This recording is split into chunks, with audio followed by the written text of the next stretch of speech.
Praise the Lord, Family Church. This is your pastor here, wanting to come to you today. Today we are on day one of our 21-day prayer and fasting journey. I'm praying that you are finding time to pray and fast today. My hope is that you are taking a meal or two, or maybe all three, and dedicating it to the Lord, dedicating that time to prayer, dedicating that time to worship. And we are going on this journey together for a reason, and I'll explain what it is right now.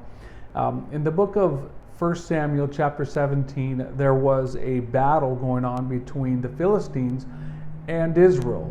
And in this battle, there was a standoff.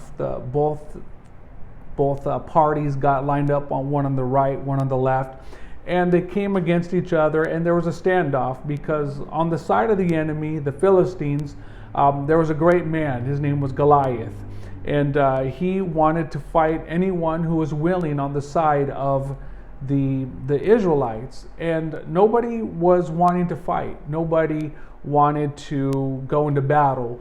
King Saul had made very generous offers to anyone who would go and fight Goliath, and if they won, the great riches, and he even offered his daughter as a reward. In that day, they did those kinds of things, and nobody really wanted to fight. And at that time, David, before he was King David, he was just a small shepherd boy, 16, 17 years old. He went out to deliver food. He was the very first Uber Eats driver of that day. He went out to deliver food. He went to deliver food to his brothers, cheese and bread, and he arrived on the scene, and he looked and he assessed, and he didn't see the size of the enemy. He saw the size of his God, but he kind of got himself together, and he was kind of he began to talk to the guys around, his brothers and all their guys, and he said, "What shall be done for the man who kills this Philistine? For he's an uncircumcised Philistine, and he's defying the armies of God." So basically, he went to this battle, and he assessed, and he saw, and he didn't see a great enemy. He did see a challenge, but he saw the greatness of his God. And to that, his oldest brother Eliab kind of got upset at David and kind of started to chew him out in front of everybody, and kind of gave him a good little tongue lashing. And David stood up and said, "Hey, what have I done now? Is there not a cause?" Then he turned and he went in to fight Goliath. And that question has been on the mind of many preachers for years. As long as we've been reading the Bible, and King David, one of our most famous Bible characters, that is a question that we have all asked ourselves. Is there not a cause?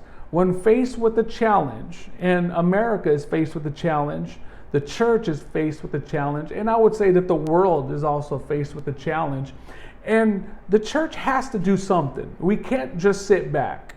We cannot just play with our hands. We can't just go to the beach and go to, look at the flowers every single day. And I get it. You want to go one day or 2 days, go do it. But we cannot make a lifestyle of having leisure. There comes a time where we have to fight. There comes a time where we have to say enough is enough. Is there not a cause?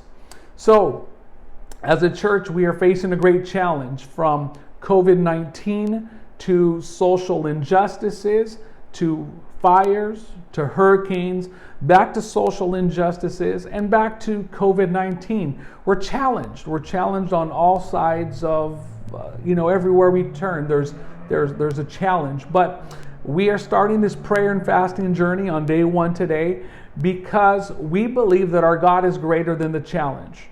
But we do need to engage in spiritual warfare with prayer and fasting. So, is there not a cause? Absolutely, there's a cause. There's a pandemic. There's social injustices. There's fires. There's a coming election that riots. It's just riots and demonstrations and violence and just things that are going on. Our world needs God, and we need a divine intervention. So the church right now is coming together on 21 days, And I pray that today you set a time apart to go without food, that you took time to go without a meal and you dedicated it to prayer.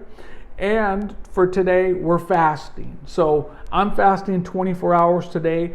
I'm going to do almost a full fast tomorrow. And those that are doing it with us, there's going to be a great reward for all of us and for the church. So God bless you. I'm looking forward to talking to you more throughout the week. God bless.